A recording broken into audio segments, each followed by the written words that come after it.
ጨርሰሽ ከዛ ደግሞ ወደ ሌሎቹ ብንሄድ አይሻልም? ታሪክ እኮ አልኩሽ እኮ ነገርኩሽ። ይህ ትልቁን ካፍቴሪያ ከፈቱን ጓደኛዬን አሳጡኝ ቀድመው ማለት ነው። ከዛ በመቀጠል እኔን ያደረጉት ምንድን ነው? እያመመኝ መጣ። ሲያመኝ ሆስፒታል ሄድኩኝ። እንደውም መጀመሪያ ታሪኩን ነግሬሽ ነበር። ሆስፒታል ሄድኩኝ። በፊት ነግሬሽ ነበር። ሆስፒታል ሲሄድ ስመረመር ብዙ ነገር ስደረግ ምንም አይነት ነገር የለም። ብሬን የጨረስኩት ወደ 50,000 ድርሃም ጨረስኩት። በወሩ ሆስፒታል ነኝ። ይሄ ነገር ምንድን ነው ብዬ ወደ ጸበል ሄድኩኝ። ከዛ ጸበል ሲሄድ ያው መንፈስ እንደሆነ አጋንንት ማለት ነው። መንፈስ ሲሄር ያኔ በእናንተ በሙስሊሞች ሲሄር ነው መሰለኝ። በኛ ደግሞ በኦርቶዶክስ እምነት ደግሞ መንፈስ ማለት ነው። እሱ በጣም ያስጨነቀኝ ነበረ። መንፈሱ በጣም ያስጨንቀኛል። ፍሪጅ መራል እንድጠላው እና ስራ እንድቀይር ምናምን ያለኝን ብር ከኢትዮጵያ አስመጣሁኝ ማለት ነግራችኋለሁ። ካፍቴሪያ ስሰራ ቢሊዮነር ነው ያደረገኝ። ካፍቴሪያ ስራ ማለት ነው ላወቀበት ቢሊዮነር የሚያደርገው። ከስራው ችግር የለብኝም። አሁንም ቢሆን ከሰዎቹ ነው ችግር ያለብኝ። የመጣሁበት ማንነቴን ምረሳ ሴት አይደለሁም እና ከኢትዮጵያ አስመጥቼ እግዚአብሔር ሲረዳኝ ጸበል ስጠመቅ ምን ስል ስመላለስ ዱባይ ላይ እንደው ውለታቸውን እግዚአብሔር ይክፈል ቀሲስ ደረጀ ሁሉ ጊዜ እንድማር ይረዱኛል።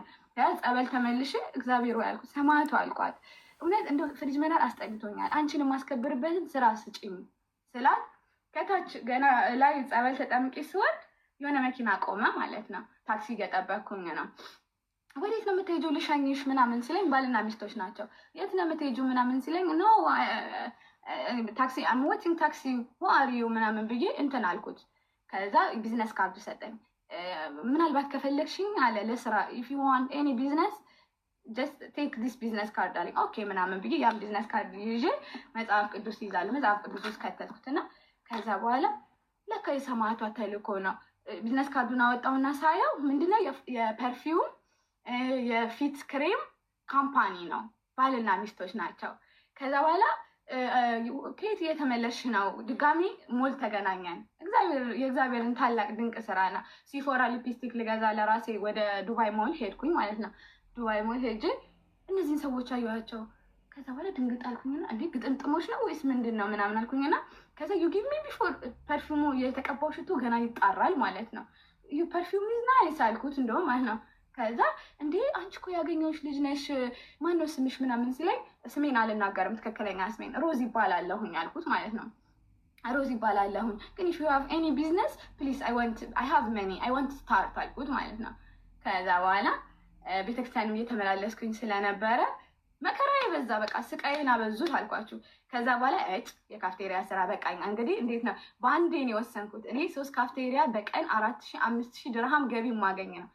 እግዚአብሔር ክብሩን እያሳየኝ ነው። እየዳንኩ ነው። ትንሽ እየዳንኩ ስለሆነ ብዘጋው ውስጥ ለልጄ ላንስም። እኔ ኢትዮጵያ ላይ ቤት አለኝ፣ መኪና አለኝ፣ ምን እፈራለሁኝ አገሬስ ብገባ ብዬ ካፍቴሪያውን ካንስል አላከራይም ሁላ ብዬ እኔ ኃጢአት የምሰራውን ለሌላ ሰው አላከራይም ብዬ ካፍቴሪያውን ካንስል አደረኩት። 3ቱንም ላይሰንስ ቀየርኩኝ። በአንድ አፍታ ዘጋሁት ማለት ነው። ልክ ስዘጋ ወይኔ ወደ ቤተክርስቲያን ስትሄድ ከሰረች፣ ወይኔ ወደ ቤተክርስቲያን ስትሄድ አበደች፣ ወይኔ ወደ ቤተክርስቲያን ስትሄድ ከሰረች፣ ዲፖርት ልትደረግ ነው፣ በቃ ያላትን አጣች ወይ ይች ልጅ ምናምን አሉ። እኔ ስራዬን እየሰራሁኝ ነው። ሁሉ 3ቱንም ሱቆች ለሌላ ሱቅ ልከፍተው ነው።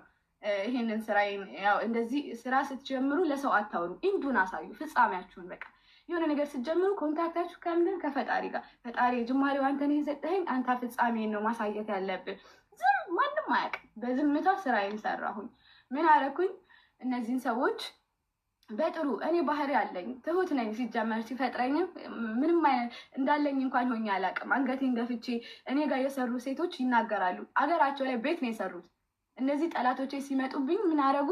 ፍሪጅ መራል ላይ ደግሞ የሰው የክፋት ክፋት እናንተ ለፍታችሁ ከኢትዮጵያ አምጥታችሁ ምን ብላችሁ ያመጣችሁትን ሴት ጥሩ ምሰራላችሁ ከሆነ ተጠቃቅሰው ያስወጡባቸዋል። ጎረቤት ትገባለች።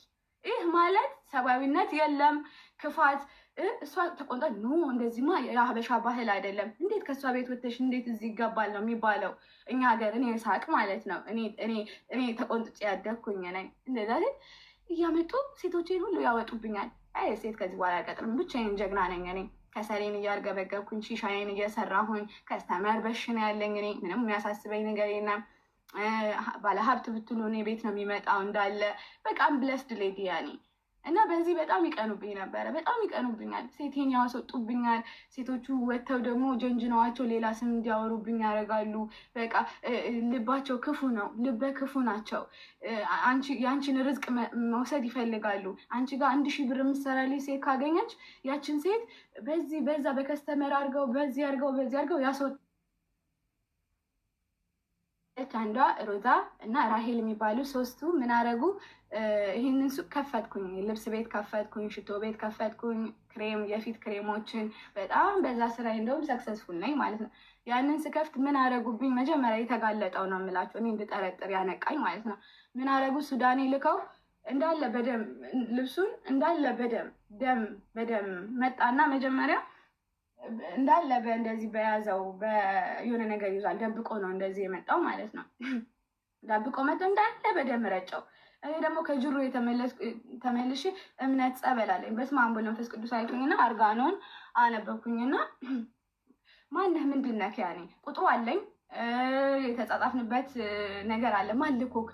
ማልኮክ ነው አስጨንቄዋለሁኝ። እሱን ማለት ነው እሱ ነው ይፋ ያደረጋቸው። ጠንቋይ ነው እሱ፣ የሱዳኔ ጠንቋይ ነው ማለት ነው።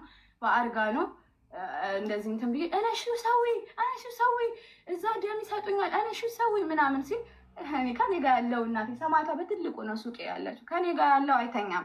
ያላ ጎ ብዬ አስወጣሁት ማለት ነው።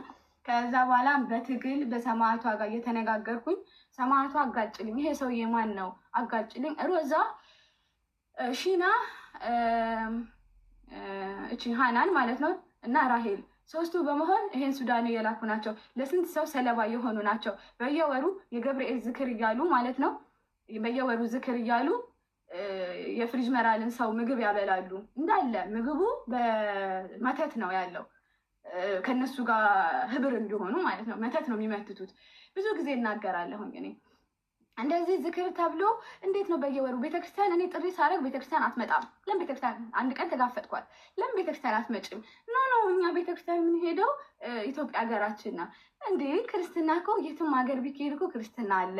ግን ለማንኛውም ኑ ገብርኤልን እወዳለሁ ብለሽ በየወሩ ከዘጋሽ እዚህ አላይን ንግስ አለ እና ለምን አትመጡም ስል አይመጡም። ከዛ በኋላ በይህችን ስናገራት ምን አደረጉብኝ? ሁለተኛ ሱቄም የመጽሐፍ ቅዱስ የምን አድርጌ ነበረ ማለት ነው። የመጽሐፍ ቅዱስ እችን ስለተናገርኩ ነው እንግዲህ እችን ስናገር መጽሐፍ ቅዱስ ምናምን ሶስተኛ ሱቄ። ከዛ ከቤት መጣሁኝና ከስራ ቦታ እንደዚህ ገና አዲስ ቁልፍ ነው ያሰራሁት። አዲስ ነው ስራ ቦታው። እንግዲህ መስታወትን የሚያክል ነገር በቦክስ ቢመታ እንኳን እንትን አይልም። እንደዚህ ብዬ ገና በስመ አብ ወወልድ ወመንፈስ ቅዱስ ብዬ ነው የምከፍተው። በስመ አብ ወወልድ ወመንፈስ ቅዱስ ብዬ ገና ልከፍት ስል ረገፈብኝ ሰውነቴ ላይ መስታወቱ ማለት ነው። ቪዲዮ አለ ሙሉ ረገፈ። ጫፍ ግን ጂሰስ ሎርድ ዩ አር ላኪ ሌዲ አሉኝ። ፊትሽ ላይ እኮ ምንም አልሆነም፣ ምንም አልሆንሽም፣ ግን ሙሉ ነው እንደዚህ የረገፈብኝ። ጠባሳው አለ ማለት ነው እስካሁን ድረስ። ጀርባዬ ላይም ይሄ እንዳለ ሙሉ ጠባሳ ነው። ሙሉ ጠባሳ ነው ጀርባዬ ማለት ነው። ፊቴ ጋር ግን ጨረፍታ አልነካችም። ምክንያቱም ሰማዕቷ ልጇን አሳልፋ አትሰጥም መቼም ቢሆን እና እኔ ደግሞ የሄድኩት ጸበል ነበረ። ውስጥ ጸበል ላመጣ ነው የሄድኩት። ከዛ ሰፈር አስጠላኝ። በቃ አስነቀሉኝ፣ ጨለልኩኝ። ያኔ በቃ የሱስ መንፈስ፣ የሰላቢ መንፈስ ብሬን። ከዛ በኋላ ምን አደረጉ? 18 ሚሊዮን ብር እንዴት አስመጡኝ? ይሄኛው ዳኒ የሚባል አለ። ዳኒ ማለት ወንድሙ ነው። መጣና የአባን ቁጥር ይለኛል ማለት ነው። አባ የቱ? የኛ አባ ቀሲስ ደረጀ። እሺ እኔ ደግሞ የዋህ ነኝ ማለት ነው። እሺ ቤተክርስቲያን ልትሄድ ነው? እሺ ብዬ የአባን ቁጥር ሰጠሁኝ ማለት ነው። ከዛ በኋላ ስልኬን እንደዚህ እያየ ነበረ። እንደዚህ ይዤው ማለት ነው። እንደዚህ ይዤ ብቻ ይኸው እንደዚህ ልክ እንደዚህ ያዝኩትና በምን እንደሰለበብኝ እንደዚህ አድርጎ አላቅም። በምን እንደዚህ እንዳረገብኝ አላቅም። እውነት ለመናገር ሰማዕቷ ቪዲዮ አለ፣ ያኔ ካሜራ አለኝ፣ ሪከርድ አለ፣ የካሜራ ሪከርድ ማለት ነው። በምን እንደወሰደ ስልኬን አላቅም። 18 ሚሊዮን ተበላሁኝ በ3 ቀን ውስጥ ማለት ነው። አመጣለሁኝ ብሩን ለሱ ነው የምሰጠው። እሱ ሲመጣ እኔ እቀየራለሁኝ። ያኔ እኔ ሰላም አይደለሁም። የራሱ መንፈስ ያደርገኛል። ያኔ የራሳቸው ያደርጉኛል። እሱ መጣና ሱቅ ሲመጣ ልክ ሲገባ አስታውሳለሁ። እግዚአብሔር ሲረዳኝ ካሜራ አለ። ይቀርጻል ማለት ነው። ክሱ ሲመጣ ራሴን አላቅም ያኔ ራሴን አላቅም። በቃ እኔ ቤተክርስቲያንም ስለፈልፍ ያቁኛል እንደዚህ ማለት አሳብደውኛል። ያኔ አብጄ ከጸበል ማለት ነው ተስፋ እንድቆርጥ በጸበል አድርገውኝ ሆስፒታል እዚህ ዙላይካ የሚባል ዱባይ ካወቃችሁት ሆስፒታል ሄጄ ጭንቅላቴ ተነክቶ ነበር። የአይምሮ ኬዝ ማለት ነው። የአይምሮ ኬዝ እንደዛ አደረጉኝ። ከዛ በኋላ ቤተክርስቲያን ሲሄድ ይከታተሉኛል። ከዛ እኔን ሳይው ድንግጥግጥ ይላሉ። በቃ ድንግጥግጥ ይላሉ ማለት ነው። ቆይ ጠብቁ እላለሁ በውስጤ። አረ ሰማዕቷ ንግግር ከሰማዕቷ ጋር አረ ሰማዕቷ አረ ተሰቃየሁኝ። ያለኝን አጣሁኝ። 5 ሳንቲም ሱቁ እንዳልሄድ አደረጉት። በቃ ሱቁ ጋር እንዳልደርስ አስጠላኝ። ሱቁ ሽቶ፣ የፊት ፕሮዳክት፣ ስንት ነገር ያለውኝ እንግዲህ ማለት ነው። ከዛ በኋላ ለልጄ ወተት መግዣ አጣሁኝ። ወተት መግዣ ታውቃላችሁ? ቤተክርስቲያን ለመሄድ ትራንስፖርት አጥቼ በእግሬ የሄድኩበት ቀን አለ። የሰው እርዳታ ፍሪጅ መራል እባክሽ ብር አበድሪኝ እባካችሁ እንደዚህ ለእህታችሁ ድረስ ውሃ እንኳን ሼም ይዞኝ ስጠይቃቸው የሰው እርዳታ አላገኘሁም። እኔ እባካችሁ የውሃ መግዣ ለልጄ ወተት ልጄ የራበው ቀን አለ። ከዛ ለእናቴ ለቤተሰቤ ምን ብዬ ልናገር? ብር አለኝ እዛ። ከዛ በቃ ችግር ውስጥ ስደርስ ለአባቴ ነገርኩት። እባክህን ኢትዮጵያ በዚህ ብር ላክልኝ በቃ ምናምን ብዬ 30,000 ድርሃም አስላኩኝ ማለት ነው። አይ በካፍቴሪያ ስራ የሰራሁት በቃ ቢሊዮን አድርጎኛል ብያቸዋለሁ። ከዛ የቀረችዋ ብር አለች ኢትዮጵያ ላይ እሱን አምጡልኝ ብዬ 30,000 ድርሃም አስመጣሁኝና እንደ አዲስ እስኪ አባቶች ይምጡና ደግሞ እስኪ እንደ አዲስ ይመርቁልኝና ጸበል ምናምን ይረጫጩት ብዬ እንደ አዲስ ዘክሬ እንደ አዲስ አስረጫሁኝ ጸበል ማለት ነው። ግን እንደዛም ሆኖ እኔ እየለፈለፈ ነው መንፈሱ ማለት ነው። እየተጋለጡ ነው። በቃ ሰማዕቷ እኔ ትከሻዬ ላይ ነች፣ እየተጋለጡ ነው። ከዛ ምን ማድረግ ጀመርኩኝ? መሰለል ጀመርኩኝ። ምንድነው የምሰልለው? እኔ አይደለሁም ሰማዕቷ ራሷ ነች። ያኔ በቃ እምነቴ ነው እምነቴ። ከዛ የሱን ልክ እንደዛ ብሬ ምን አሁንኩኝ? በቃ እንደዛ ሲሆን ይሄ ልጅ የሚል ሀሳብ መጣልኝ። ይሄ ልጅ ጃፒ ከዛች ከጎረቤቴ ጋር ከሃናን ጋር በመሆን ጓደኛዬን እኔን ከዛ ሰፈር ያስነቀሉኝ ናቸው። ከዛ በኋላ መሰለል ጀመርኩኝ።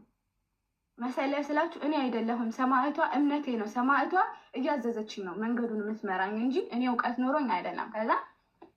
ከዛ ስሰልላቸው ቀስ ብዬ በመኪና በጥቁር መኪና ማለት ነው። እኔ አልኳችሁ የሰው ኃይል ያለኝ ገንዘብ ያለኝ ሰው ማቅ ሰው ነኝ እና ሰው ይተባበረኛል በጣም ማንም ሰው። በጥቁር መኪና መጀመሪያ ካፍቴሪያቸውን፣ ሁለተኛ እቺ ከሃናን ጋር እንዴት እንደሚገናኙ፣ ጠንቋያቸውን እንዴት እንደሚያመልኩ፣ የት እንደሚሄዱ፣ ብሎኩን የሚጠነቁሉበትን ቤት ምናምን ይሄን ሁሉ ሴት ከማውጣቴ በፊት ነው የምላችሁ። ከዛ ይሄን ሁሉ ማድረገው እኔ መንፈስ ነው። በቃ እግዚአብሔር ሰማዕቷ ነች ያኔ እየመራች እየገሰገሰች ይወሰደች። ከዛ በኋላ ልክ ሲሄድ የሚገቡበትን ቤት አያሁን። ጓደኛ ማቸው እርስ በርስ ይተዋወቃሉ። እርስ በርስ ጥምር ናቸው። እንደዚህ መንፈሳቸው ለመንፈሳቸው ጥምር ናቸው።